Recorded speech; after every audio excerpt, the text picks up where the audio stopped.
ভারত পাকিস্তান সীমান্তে ফের বাড়ল উত্তেজনা। রাজস্থানে এক পাকিস্তানি রেঞ্জারকে আটক করেছে ভারতের সীমারক্ষী বাহিনী বিএসএফ।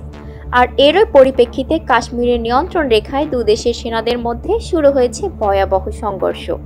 শনিবার রাজস্থানের আন্তর্জাতিক সীমান্তে এই রেঞ্জারকে আটক করা হয় বলে জানিয়েছে ভারতের জনপ্রিয় সংবাদ মাধ্যম এনডিটিভি।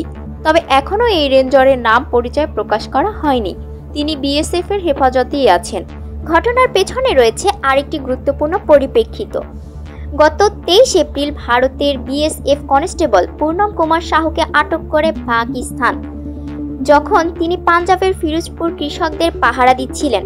সাধারণত সীমান্ত ভুল করে পার হওয়া সৈন্যদের ফেরত দেওয়ার একটি প্রথা রয়েছে, কিন্তু এবার পাকিস্তান সাহুকে ফেরত দেয়নি এবং ভারতও তাই পাকিস্তানি রেঞ্জারের বিষয়ে সিদ্ধান্ত নেয়নি।